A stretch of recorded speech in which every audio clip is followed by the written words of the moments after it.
Hey, how are y'all? Welcome to Three Little Ladies. It is Friday, August 30th, and we are here again, Three Little Ladies. Hi, Charlene. Hi, Juanita. This is Catherine.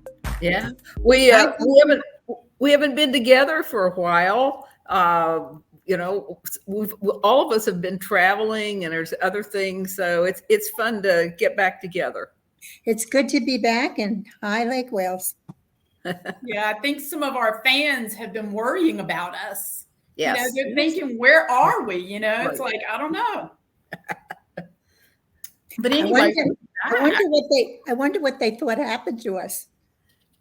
yeah. To think of it. Well, we're still here. We're still, we've kind of been doing different things on our summer break, but, we kind of hit it hard this week. We're Charlene. Oh, Charlene, I wanted to comment on your nice purple little thing in your hair. Oh, yes. Looks wonderful. Very Yeah. fashionable. Very Well, fashionable. yeah. I'm trying to get young again. At my age, you have to do whatever you can think of. I know it. Charlene, I thought it might be some kind of political statement, about purple. Like, well, after one meeting, Commissioner Williams did ask me what was the meaning of the purple. And like it has some, really extreme. Yeah, well, he said everything you do has some kind of meaning, and I think he must have been thinking about the Scarlet W and the pearls and some of the other kinds of things that we've done. Yeah. Well, you think people aren't noticing, but hey, I got mentioned quite a few times during the city workshop on Wednesday. But anyway, we want to start off by talking about the exciting Planning and Zoning Board. Now, our Planning and Zoning Board meets once a month, usually, sometimes more on call meetings, but they usually meet, what is it? It's the fourth Tuesday. Fourth Tuesday of the month. At 5:30. 5:30, City Commission chambers. And this is where all of this crazy development starts. And people need to be aware of what's going on in planning and zoning meetings. So, do you want to well, there's been two big things in the last meetings. One was Lake Wales Commons, which is the proposed development out a ways on Route 60 east of Lake Wales, and the other one is this rezoning, remap, the word's not coming to me anyway. The changes that they want to make, annexation and rezoning of that land down on Hunt Brothers Road. Well, it's already been annexed, but they said there was part of it. There was one parcel it was like 70 acres. I'm not looking at the exact figure, but actually I can, but it was, there was a parcel that needed to be annexed. Yes, you're right. So as a whole, that basically what they were doing is changing it to industrial and commercial business park. Yeah, business. Yeah, it can be any of those things, commercial, business park, or industrial. Let's talk about Lake Wales Commons first, because that one went before the Planning and Zoning Board last month, didn't it? And then it came before the City Commission last time. No, first hearing. Lake Wales Commons. It came before the last City Commission for the first hearing. So there's a second hearing on it, although I don't think I saw Lake Wales Commons on this City Commission meeting. So I have a question. Is that a mixed use?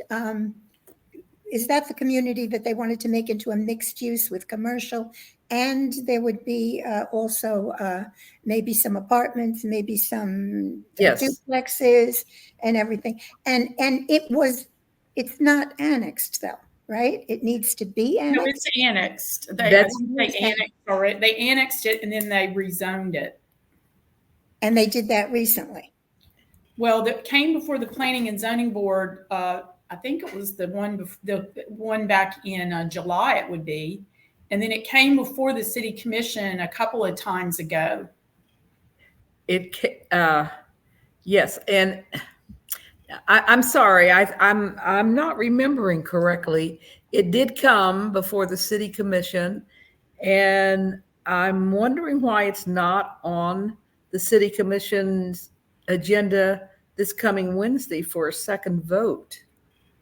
Well, Lake Wales Commons, it was about 200 acres, I think, out.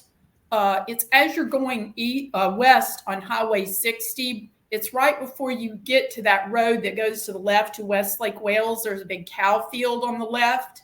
Mm-hmm. And then on the right, which is the north side of 60, it's that area back in there between that and Old Bartow Road. And it was, I forget what they call it, like mixed use, like basically it said they can do whatever they want to do. Yeah, it's PDMU, Plan Development Mixed Use. Yeah. And I tell you, I drove around out there, and the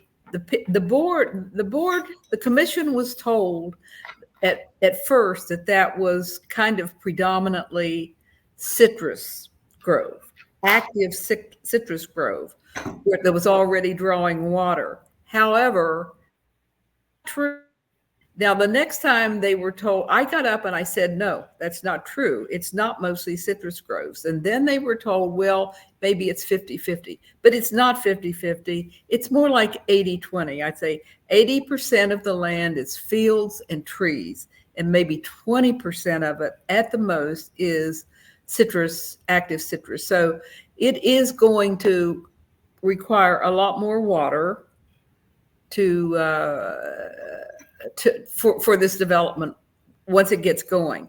Now, Charlene, didn't they try to at first, when it was first being discussed by the lawyer there, he was indicating that they would be able to use the water that was originally used for the citrus, right? And then but that didn't pan out. You're saying, right? Because he said that it would only require an increase in 10% of the water currently being used for the citrus part of it. But what he implied that was like most of it, but that's not like most of it. And so the truth of the matter is that it's going to require a lot more water. And I don't know who could make a decent estimate on that. And it's not anything that we can deal with here. It's just one more water requiring development that's may be an issue in the future. Well, there's something else about that hit me. It seemed like they were trying to make a little city outside of the city with the plans for that.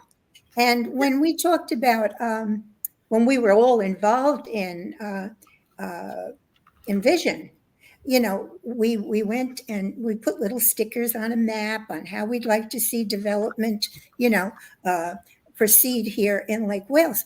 There were two areas where they had sort of pinpointed for that kind of development. One of them was near the hospital, and one of them was over near the mall.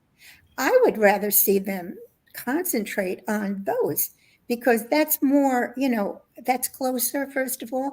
And also, they're both areas that really need to be changed from what they are now, because right now they're not really anything. Well, you're making a good point there, Juanita, because Lake Wales Envisioned was about improving on or adding quality to the development that goes on in the city limits. It was not about annexing this and that and the other.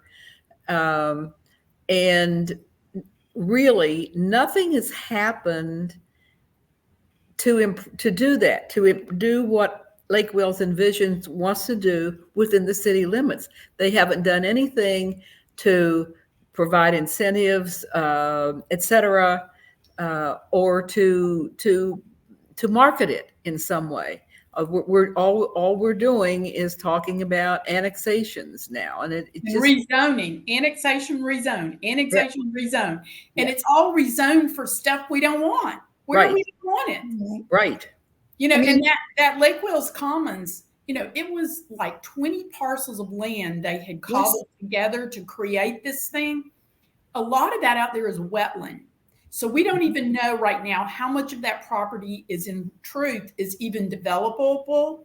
There's a little inholding of like trailers and little farm like houses in there. So it's almost like this land sort of wraps like a donut around this property. And basically they gave them a very high density. So it means they can build whatever they want out there at a very high density with very little supervision of what goes in there. That's right. And the existing people who live in that little donut hole now, those are very modest homesteads. They're a variety of very interesting places, but those are people who probably could not afford to get out of there if they had to. They are going to be stuck in the middle of this supposedly high-class development, which I don't know. It doesn't quite make sense to me. Well, I would say what it is it's land speculation of the worst type. Mm-hmm. This is a man who put this thing together, this project. I think he's from New Jersey or something like that. He is. Yes. He bought land that is probably very cheap because a lot of it is wetland, and he's had it annexed. He's had it rezoned. So now he can go out, he can market this to another buyer, and he can get money just by hiring a lawyer and having them annex and rezone that property. Mm-hmm. That is called land speculation. And this same man from New Jersey has done the same thing other places in Polk County and even in Lake Wales. I was told that he was one of the middlemen in the Hunt Brothers properties. So, really? Yes, that's what I was told. You see, a lot of times people say, well, you're just against development. And I personally am not against development. I just want nice development that's really going to help Lake Wales, the city of Lake Wales.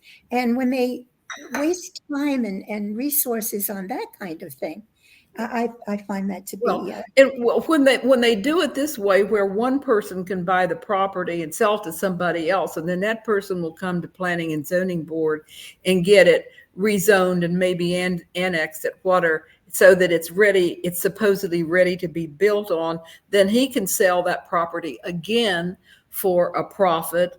And it's reselling of land that increases the cost, and the persons who pay the ultimate increase in the costs are those suckers who have to buy that and maybe get stuck with a CDD also. And in the meantime, we don't even really know through that whole process what they're eventually going to put on that land.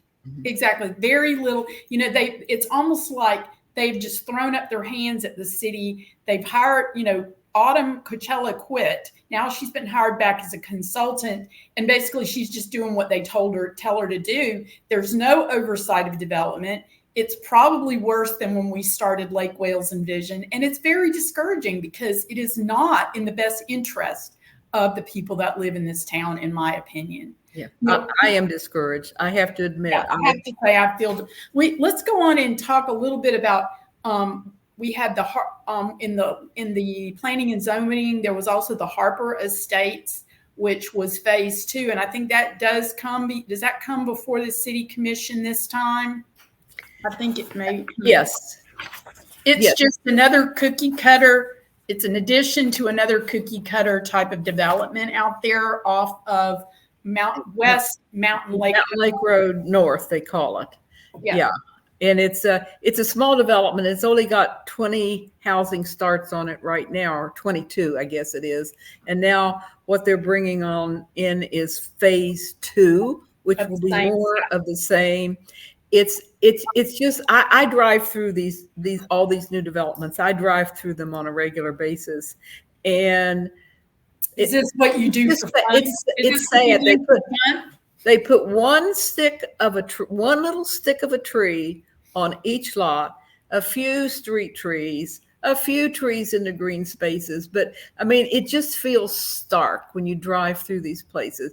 The word stark or bleak is what describes how I feel when I drive through them. And it's the future of Lake Wales. And let me tell you something, it is not a bit more beautiful as our logo says. And it's not improving the property value of the people that live here. A lot of this type of, it's very commodity based.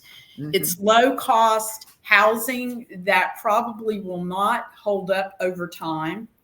And it is, they keep calling it affordable housing. Well, it is affordable, but the problem is it's not necessarily driving a strong economy. And then we have Skip Alford, the chair of the Chamber of Commerce and the Economic Development Council, coming in and talking about how many jobs we need now. I mean, it's sort of funny. It's like creating a problem, Exactly. all these houses where we need that, these people that are working, lower income, working class people can afford. Well, now they need jobs and we don't have the jobs. You know what? Several times lately, one person or another, Skip Alford and a couple of others, have reminded us that when we were doing Lake Wales Envisioned, Victor Dover said more than once, apparently, that this Lake Wales will envisioned only if you can get some better jobs in here. Now, we're not getting better jobs. We're getting retail jobs. Those people can't afford to buy even maybe some of the cheapest of these houses. And so that brings us, I think, to this Hunt Brothers property that's down off of Hunt Brothers Road, down in the area of the soccer field. Yeah, the south soccer fields, and it's that road that comes in from Love's, that truck stop on Highway 27. You come in and then you go up and you end up at that roundabout. So exactly, it's Hunt Brothers Road, and it's at the south side of Hunt Brothers Road. It's south side. That's correct, and they want 70 acres in there. Yeah, that they want rezoned as commercial and industrial, and industrial business park. Yeah, well, industrial and business park are two separate designations, but it can be used in any of these ways. And Skip Alford made it sound like that there's people knocking at the door that want this kind of industrial property, and he talked about the people that he's talked with and the high salaries that they pay in their jobs. He's been talking like that for the last 2 or 3 years. Every time he makes a presentation, it's the same thing, but the high paying jobs don't appear. And now there is a new aspect to this. We just learned, the public, me, you guys, other people in the city have known it for a while. We've learned about this new state statute 166.04151 called the Live Local Live Local Act, in which the legislature, the state legislature said that industrial and commercial and business park property can be used for residential development if it's at least 40% affordable housing. Now, the thing is that this law allows them to bypass all local restrictions and regulations. It means they can build any size lot, any size house. They can do whatever they want as long as 40% is affordable housing. And that also means there's no public hearing. No public hearing, which means that basically low income housing can be put in industrial areas, and maybe somebody's intention was good in that they thought it was a way to get more affordable housing. But if all you're doing is putting low income people in the middle of industrial areas, does that make sense? Does it make sense to you too?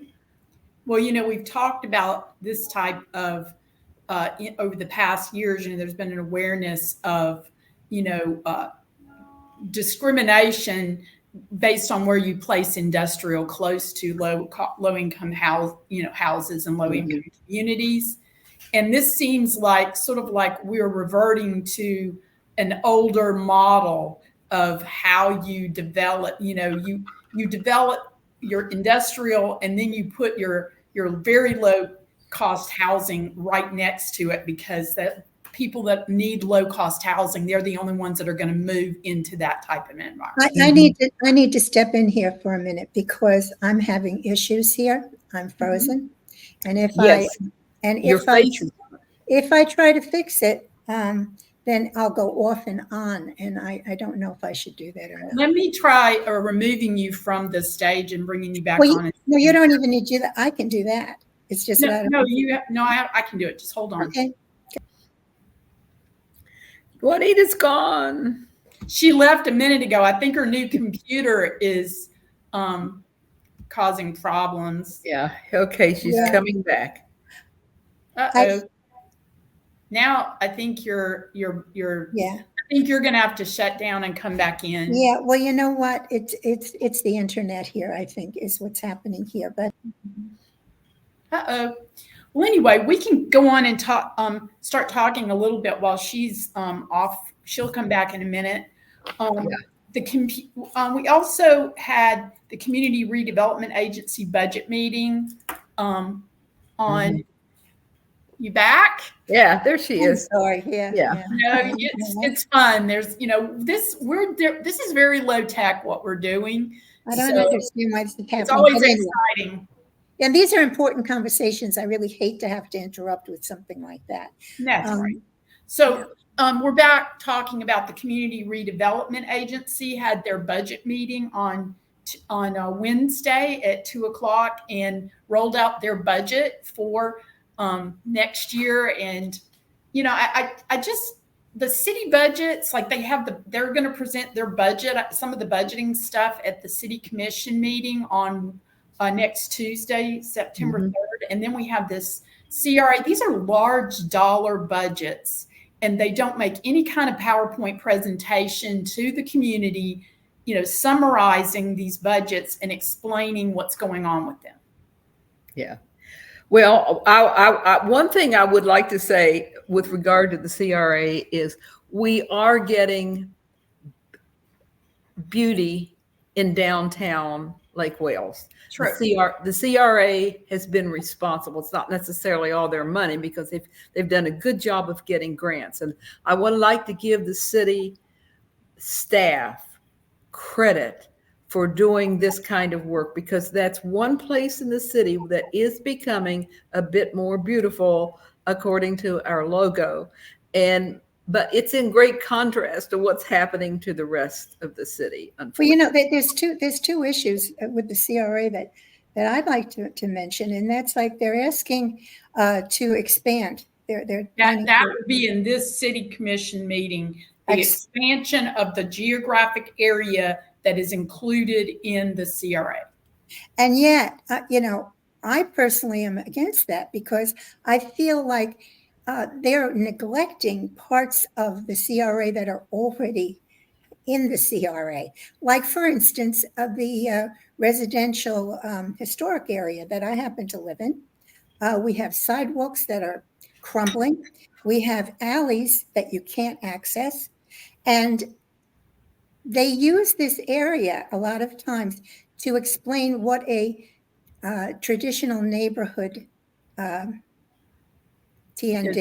right? Yeah, traditional neighborhood development is like, and yet we can, and the idea is that they should be able to walk wherever you want to walk to, and you should be able to meet and greet your neighbors out on the street. But the fact is, if the sidewalks are crumbling, who wants to walk them in the first place, right? It's dangerous. What have you got to say about your alleys? And the alleys, a lot of the houses here, you cannot park, you're not supposed to park on the street in some areas, and yet the only way you can access your property with your car is through the alleyway, and the alleyways are a mess. You can ruin your tires going on them. So there's plenty to do here in within the CRA areas as they exist right now. I would like to see them spend some of the money. You know, I live in this area and it's very multicultural, but you know, it's falling apart in some areas. I think it needs to be addressed. Yeah. And also, there's one other thing too. We were talking about jobs, right? They're very proud of all of these fast food restaurants that they're putting over there on 27. They take away clients that would be eating in some of our new restaurants that are in our city area right here, our downtown area. I don't see where that helps. Yeah, you get some jobs for teenagers and stuff, but you know, I think that they should be focusing on things other than fast food restaurants. Well, you've made a good point there, because that does. It detracts, it takes people away from downtown, just like Walmart did when it came in, and the other big box stores. And they're making downtown beautiful. They're gonna, we've got those brick streets, we've got the widened sidewalks that are coming, and lots more trees, hopefully. But will it be able to thrive and survive with all the stuff that's being put on 60 and 27? There is a big question mark there. Instead of focusing on infill with a place like Lake Alta, where nobody wanted it there in the first place and the neighbors were against it, what happened to the infill right within the downtown area that they were going to do? Get some people living there. They will be people that will then eat in those restaurants and shop in those stores. But they seem to have totally forgotten that. It's like they said with Envision, we're going to build up the inside of our city. And yet all they're doing is building up the outside. Yeah. Going back, I want to explain to people a little bit. The CRA is the Community Redevelopment Agency. And what they do is they include, like they've expanded it 4 times. It used to be, the first one was like in the 80s. It was like the Northwest area. Then they included a lot of the more historic areas of the city around the lake. Then they did another expansion. I guess it maybe included the downtown area and some stuff. Now they want to extend this thing all the way up to the mall. And the county when they get what happens is they have a certain tax base when they start that CRA in that area. And any increase in the tax base, the CRA gets a certain percentage of the tax increase. So they're going to get 50% of the taxes that are generated on the increase in value of that geographic area, and it will go into the CRA. And then these 5 people that are on the board for the CRA, which are the city commissioners, so they're in the city commission and on the CRA, they make these decisions about how to spend this money. And I'm the one that coined the phrase funny money, because some of this money is being spent in my opinion, very unwise and ways. It's not being there's not good oversight. And we've been criticized because we have criticized this BizLink, which is this business incubator that's been put over in the Northwest area. Well, my question is, I don't think this BizLink, they're getting a lot of money through some of the ARP money, the American Rescue Plan money that the city got, almost $1 million. And they really are not impacting, I think, that area, our community in a positive way. So when we question that, they're like, oh, you're not for home rule. Because this gentleman said that the CRA allows that money not to go to the county, but it takes money out of our tax base for the city. It takes money out of the tax base for the county, and it puts it in the CRA where supposedly they can spend it on these redevelopment projects. Yeah. Well, a lot of these projects are not redevelopment projects. So basically, we're losing tax base. The county is losing tax base. And if that money is not going into projects that are wise, then that is, in my opinion, has nothing to do with home rule. And I'm all of this is controlled by 5 people. 5 people. And to have what is the sense? What is the wisdom in having the same 5 people on both boards? You know, Yeah. if you're going to call it home rule, let's get more of the home involved in this. You know, Yeah, that could be one whole 3 Little Ladies meeting sometime to talk about that. But Juanita, you mentioned Lake Alta, and I just want to throw one thing out quickly about Lake Alta. Everybody will remember that the last time it was discussed at a CRA meeting, they voted down the latest proposal by Robin Gibson about how to deal with it. At that meeting, James Slayton said that in 2 days, the builder is planning to break ground and begin that development. And it appeared that he was trying to put pressure on the commission to make a decision one way or the other, supposedly so that the builder would know what to do. Well, that was at least 3 weeks ago, right? 3, maybe 4 weeks ago. I drive by that Lake Alta place once in a while, and I think both of you do also. And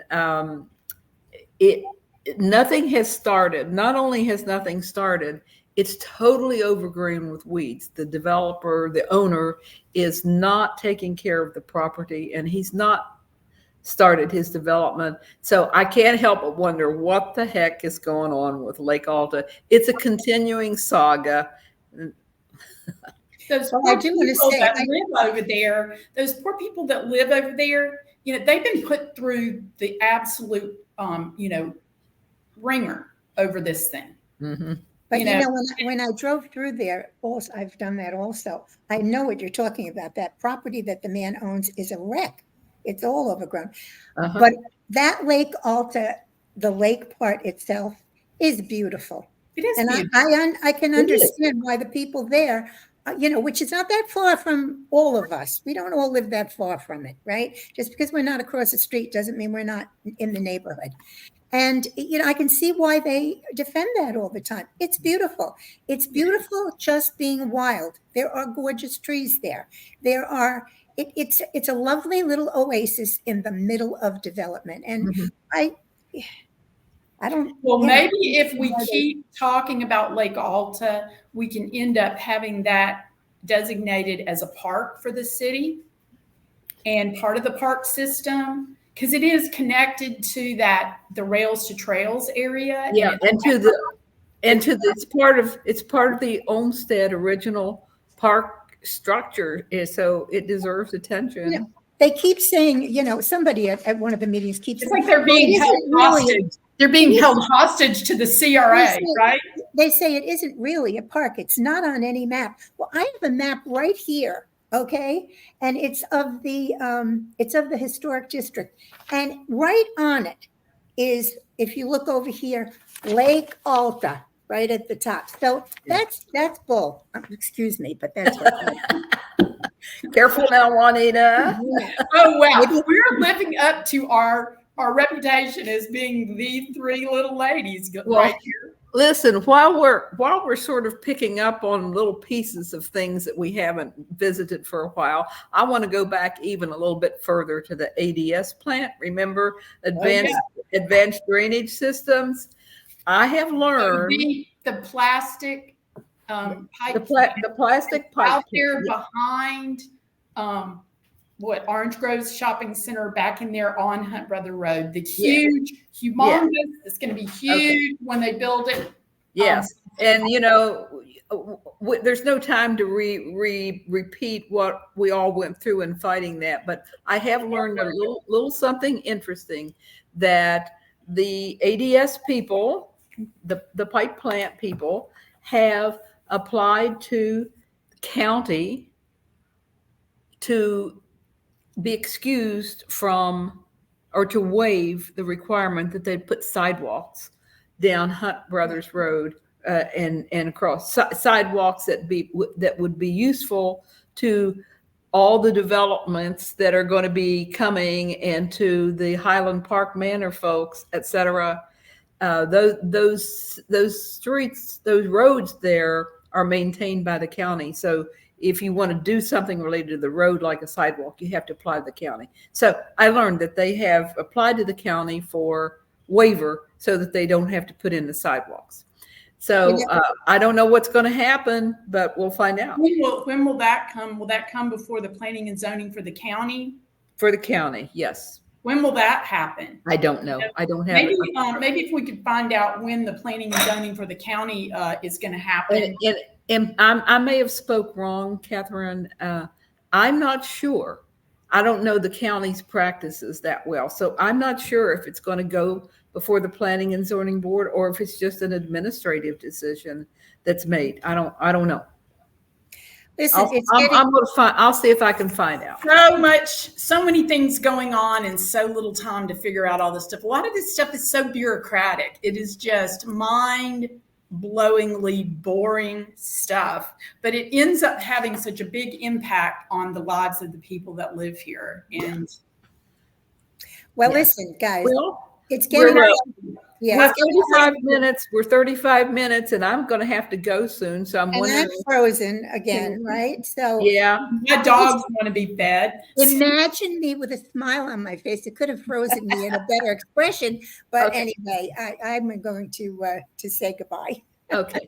Well, Me too. I'm glad to see you guys, and You too. we will see you soon. And hey, guys out there, when you listen to this, you need to be going to these city commission meetings. The next one is next Tuesday at 6:00 at the city commission, September 3rd. You know, we need some other little people out there showing an interest in what's going on. So They don't have to be ladies either. They can be gentlemen. they can be anybody. Really. Okay. So y'all have a great afternoon, and I'll see y'all soon. Thank you. Thank you. Bye from the three little ladies. Bye-bye. Bye.